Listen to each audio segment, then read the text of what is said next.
ओम नमः शिवाय। राजकुमारी के विवाह की अजीब शर्त। दोस्तों, आज की कहानी बड़ी ही शिक्षाप्रद और महत्वपूर्ण होने वाली है। मेरा आपसे निवेदन है कि इस कहानी को पूरा सुनना और वीडियो के अंत तक हमारे साथ में बने रहना। दोस्तों, इस कहानी के माध्यम से आपको बहुत कुछ जानकारी मिलने वाली है, इसीलिए मेरा आपसे निवेदन है कि कहानी को ध्यान से सुनना। दोस्तों, राजा धर्मसेन के लिए पैसा ही सब कुछ था। राजा धर्मसेन का मानना था कि पैसे के बल पर दुनिया के सारे कामकाज चलते हैं। वह सोचता था कि लोग मेरे सामने हाथ जोड़े खड़े रहते हैं, यह सब पैसे के बल पर ही है। मैं यदि चाहूं तो अभी रुपयों की इमारत तैयार करवा दूं और पैसे के बल पर मेरे पास एक जबरदस्त फौज है और उसी के द्वारा किसी भी देश को क्षण भर में मैं कुचल सकता हूं। वह सबसे यही कहता था कि इस संसार में धर्म, कर्म, स्त्री, मित्र सब पैसा ही है। राजा सिर से पैर तक पैसे के घमंड में डूबा हुआ था। उसकी जो रानी थी मीनाक्षी, वह बड़ी ही बुद्धिमान थी। वह पैसे को तुच्छ और बुद्धि को श्रेष्ठ मानती थी।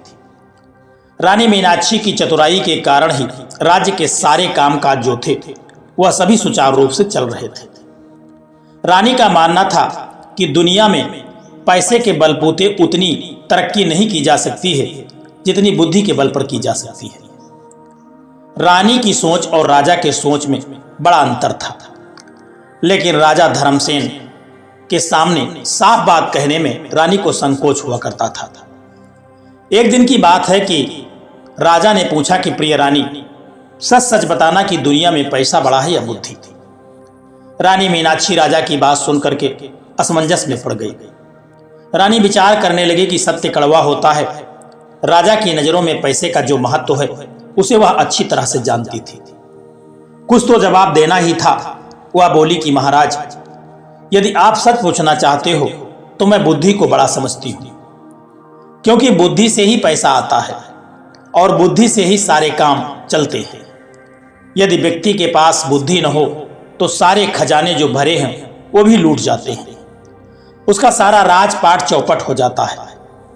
पैसे की इस प्रकार की निंदा सुनकर के राजा धर्मसेन को बहुत गुस्सा आ गया और गुस्से में कहने लगा कि रानी, तुम्हें अपनी बुद्धि पर बड़ा अभिमान है ना?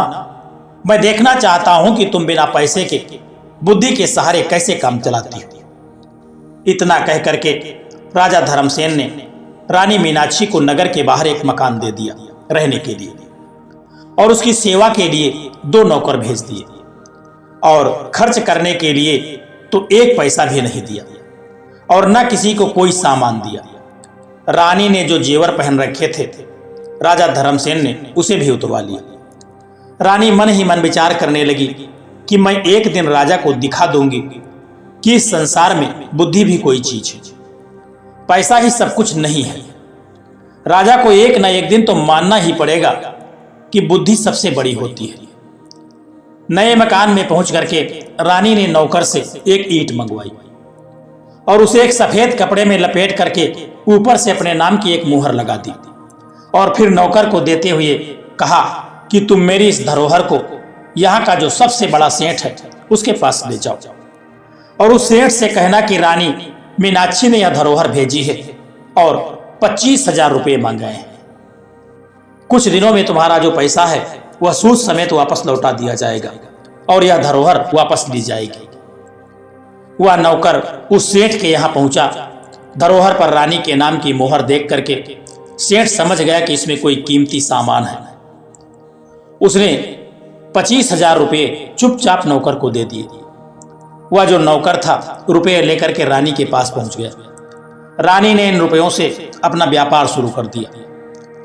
रानी ने बहुत सारे नौकर चाकर लगा दिए और जो रानी देख रेख करने लगी और थोड़े ही दिनों में उसने इतना पैसा कमा लिया कि सेठ के पास जो उसकी धरोहर रखी हुई थी उसको भी छुड़ा लिया और उसका सारा ब्याज भी चुका दिया और उसके बाद भी उसके पास काफी पैसा बच गया। रानी मीनाक्षी इन रुपयों से गरीबों के लिए मुफ्त में दवाखाना, स्कूल बड़े बड़े खुलवा दिए थे। चारों ओर रानी की जय जयकार होने लगी थी। नगर के बाहर रानी के मकान के आसपास बहुत से मकान बन गए थे और वहां अच्छी रौनक रहने लगी थी। इधर क्या हुआ कि रानी के चले जाने पर वह जो राजा था धर्मसेन, वह अकेला रह गया। रानी मीनाक्षी राजा को राजकाज में उचित सलाह दिया करती थी। चापलूसों की दाल उसके सामने नहीं गल पाती थी। अब रानी के चले जाने पर वहां के जो चापलूस थे उनका क्या कहना, उनकी तो बन पड़ी थी। चापलूस लोग राजा को लूटने लगे। नतीजा यह हुआ कि थोड़े ही दिनों में राजा का जो भी खजाना था वह सब खाली हो गया। लालची कर्मचारी राज्य की सारी आमदनी हड़प जाते थे। अब नौकरों का वेतन चुकाना भी राजा के लिए कठिन हो रहा था।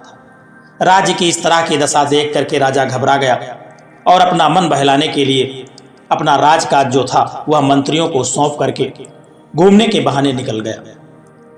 राजा जब वहां से जाने लगा तो नगर के बाहर ही उसे कुछ ठग मिल गए। उसमें से एक काना आदमी था जो राजा के पास आकर के कहने लगा कि महाराज, मेरी आंख आपके यहाँ 5,000 रुपये में गिरवी रखी थी। अब आप 5,000 रुपये ब्याज सहित लेकर के मेरी आंख वापस कर दीजिए। राजा कहने लगा, मेरे पास किसी की आंख वाँख नहीं है, तुम मंत्री के पास जाकर के पूछो। वह जो ठग था वह कहने लगा कि महाराज, मैं मंत्री को क्या जानूं, मैंने तो आपके पास ही आंख गिरवी रखी थी, आप ही मेरी आंख दे दो। जब बाढ़ ही फसल खाने लगे तब रक्षा कैसे होगी? जब राजा ही इस तरह की बात करने लगेगा तो प्रजा का क्या होगा? आप तो राजा हैं, जब आप इंसाफ नहीं करेंगे तो दूसरा कौन करेगा? अगर आप मेरी आंख नहीं देंगे तो आपकी बहुत बदनामी होगी। उसकी बात सुनकर के वह राजा धर्मसेन बड़ा परेशान हुआ और बदनामी से बचने के लिए उसने जैसे तैसे करके 5,000 रुपये निकाल करके उस ठग को दे दिया और वह ठग वहां से चला गया। कुछ दूर आगे चला ही था कि एक लंगड़ा आदमी उसके सामने आकर के खड़ा हो गया।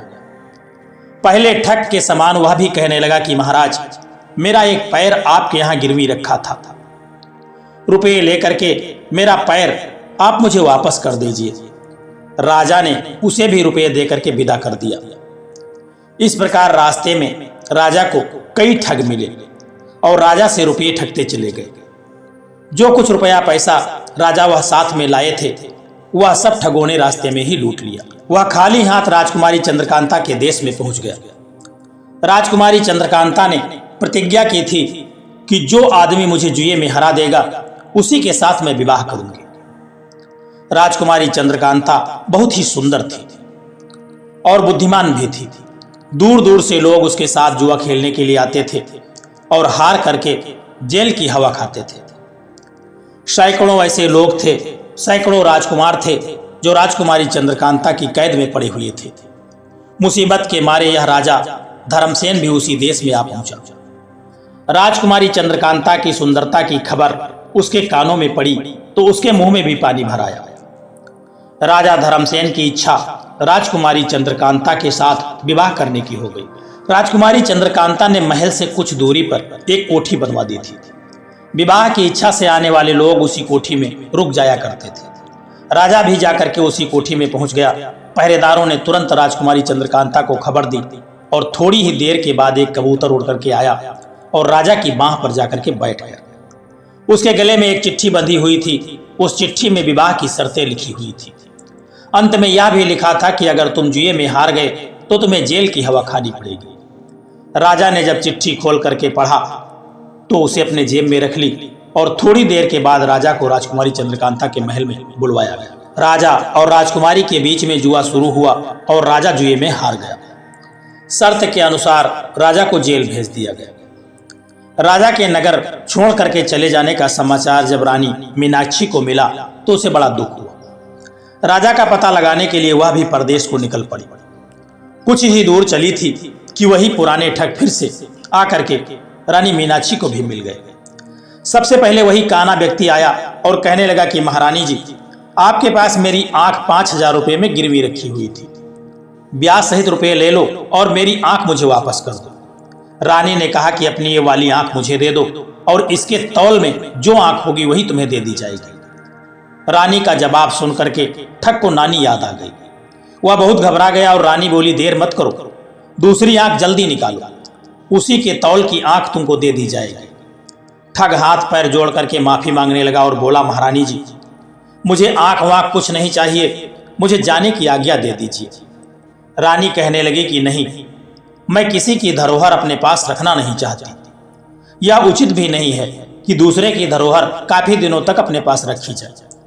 तुम जल्दी से अपनी आंख निकाल करके मुझे दे दो, नहीं तो सिपाहियों से कह करके तुम्हारी निकलवा लूंगी वह आंख। अंत में ठग ने प्रार्थना करके 5,000 रुपये दिए और अपनी जान बचाई। अभी कुछ दूर जाने के बाद वही लंगड़ा ठग आया और कहने लगा कि महारानी जी, मेरा एक पैर आपके यहाँ 5,000 रुपये में गिरवी रखा हुआ था, ब्याज सहित 5,000 रुपये लेकर के मेरा पैर मुझको वापस दे दो। रानी ने जब उस ठग की बात सुनी तो रानी ने कहा कि मुझे अपना दूसरा पैर दे दो और इसी के तौल का पैर तुमको दे दिया जाएगा। ठग ने कहा, महारानी जी मुझे वो पैर नहीं चाहिए, आप रहने दो। महारानी ने कहा कि मुझे किसी की धरोहर रखना अच्छा नहीं लगता है, जल्दी से अपना दूसरा पैर दो और उसके तौल का पैर ले लो। ठग ने कहा, मुझे अब पैर नहीं चाहिए। रानी ने सिपाहियों से कहा कि इसका दूसरा पैर काट लो। जब ठग ने देखा कि रानी के सिपाही दूसरा पैर काटने ही वाले हैं तो उसने भी 5,000 रुपये दे करके रानी से अपना पीछा छुड़ा लिया। इस तरह से रानी मीनाक्षी उन ठगों से निपट करके आगे बढ़ी और राजा का पता लगाते लगाते राजकुमारी चंद्रकांता के देश में जाकर के पहुंच गई। राजा के जेल जाने का समाचार सुनकर के रानी को बड़ा दुख हुआ। वह राजा को जेल से छुड़ाने का उपाय सोचने लगी। उसने पता लगाया कि राजकुमारी चंद्रकांता किस प्रकार जुआ खेलती है। जो सारा भेद था उसे समझ करके उसने पुरुष का वेश धारण किया और कोठी पर जाकर के पहुंच गई। पहरेदार ने खबर दी और थोड़ी ही देर में कबूतर उड़ करके आया। रानी ने उसके गले से चिट्ठी खोल करके पढ़ी। कुछ समय के बाद रानी को बुलावा आया। रानी पुरुष वेश में राजकुमारी चंद्रकांता के महल में जाकर के पहुंच गई और जुआ खेलने लगी। चौसर डाली गई। राजकुमारी चंद्रकांता चौसर खेलते समय बिल्ली के सिर पर दीपक रखती थी। बिल्ली को इस प्रकार सिखाया गया था कि राजकुमारी चंद्रकांता का दांव जब ठीक नहीं पड़ता था और वह हार रही होती थी तब बिल्ली के सिर हिलाने से दीपक की ज्योति डगमगाने लगती थी और इसी के बीच राजकुमारी चंद्रकांता अपना पासा बदल देती थी। रानी मीनाक्षी यह बात पहले से ही जान चुकी थी। बिल्ली का ध्यान आकर्षित करने के लिए उसने एक चूहा पाल लिया था और उसे अपने कुर्ते की बाह में छिपा रखा था। रानी मीनाक्षी राजकुमार के भेष में चौसर का खेल खेलने लगी।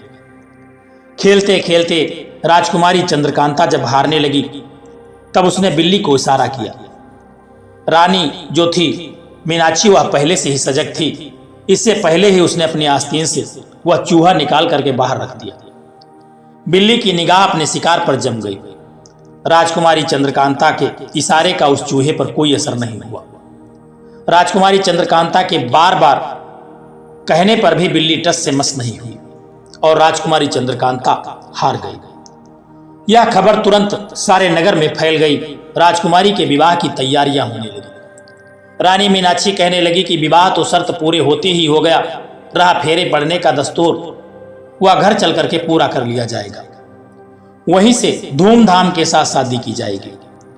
राजकुमारी चंद्रकांता रानी जो पुरुष वेश में थी उसकी बात सुनकर के राजी हो गई और पुरुष वेश रानी मीनाक्षी बोली कि एक बात और है, यहां से चलने से पहले उन सब लोगों को जिन्हें जेल में डाल रखा है छोड़ दो, लेकिन पहले एक बार उन सबको मेरे सामने बुलाओ।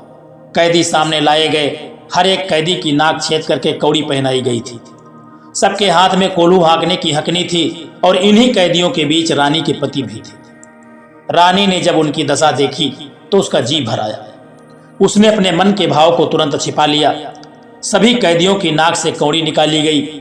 नाई को बुला करके सबकी दाढ़ी बनवाई गई, बाल कटवाए गए और उन्हें अच्छे अच्छे कपड़े पहना करके स्वादिष्ट भोजन करा करके उन सबको छोड़ दिया गया। राजा ने राजकुमार बनी रानी मीनाक्षी की जय जयकार बोल करके सीधी घर की राह पकड़ ली। दूसरे दिन सुबह रानी राजकुमारी चंद्रकांता को विदा करा करके हाथी, घोड़े, दास, दासी और धन दहेज के साथ अपने नगर को चल पड़ी। रानी पुरुष वेश में घोड़े पर बैठी आगे आगे चल रही थी। पीछे पीछे राजकुमारी चंद्रकांता की पालकी चल रही थी। कुछ दिन में वह अपने नगर में जाकर के पहुंच गई और नगर के बाहर अपनी कोठी में रुक गई। राजा जब लौट करके अपने नगर आए तो देखते हैं कि रानी के मकान के पास औषधालय और पाठशाला आदि कई इमारतें बनी हुई हैं। यह सब देख करके राजा बड़ा आश्चर्यचकित हो गया। सोचने लगा कि रानी को मैंने एक पैसा नहीं दिया, फिर भी उसने यह सब कैसे किया? उसने लाखों की इमारतें कैसे बनवा डाली? पैसे का महत्व उसकी नजरों में अभी तक वैसा ही बना हुआ था। शाम के समय उसने रानी मीनाक्षी को बुलवाया और पूछा, कहो रानी, अब भी तुम्हारी समझ में आया कि बुद्धि बड़ी होती है या पैसा? राजा कुछ नहीं बोला। चुपचाप उसने राजा के नाक की कौड़ी और हकनी राजा के सामने रख दिया। राजा विस्मित होकर के रह गया, सोचने लगा यह चीजें इसे कहां से मिली। इतने में रानी ने राजकुमारी चंद्रकांता को बुला करके उसके सामने खड़ा कर दिया। अब राजा की आंखें खुली रह गई। वह समझ गया कि राजकुमारी चंद्रकांता की कैद से छुड़ाने वाला राजकुमार और कोई नहीं था, उसकी बुद्धिमान रानी ही थी। राजा ने लज्जित होकर के सिर नीचा कर लिया। फिर कुछ देर सोच करके कहने लगा कि रानी, अभी तक मैं बड़ी भूल में था, तुमने मेरी आंखें खोल दी। अभी तक मैं पैसे को ही सब कुछ समझता था, पर आज मेरी समझ में आ गया कि बुद्धि के आगे पैसा कोई चीज नहीं है। इस तरह से राजकुमारी चंद्रकांता का विवाह राजा के साथ बड़ी धूमधाम से हुआ और वे दोनों रानियां एक साथ मिलकर के बड़े आनंद से राजा के महल में रहने लगी। दोस्तों, यह कहानी हमें सिखाती है कि बुद्धि सबसे बड़ी होती है। जिसके पास बुद्धि है और जो बुद्धिमान है, वह पैसे को तो इकट्ठा कर लेगा और पैसे को कमा लेगा, और जिसके पास बहुत सारा धन है, यदि उसके पास बुद्धि नहीं है तो वह आए हुए धन को भी खो देगा। दोस्तों, यह कहानी आपको कैसी लगी है, एक प्यारा सा कमेंट करके जरूर बताना। और यदि वीडियो आपको अच्छा लगा है, पसंद आया है, तो इस वीडियो को लाइक शेयर करना और चैनल को सब्सक्राइब करने की भी कृपा कर देना। जय श्री कृष्णा, राधे राधे।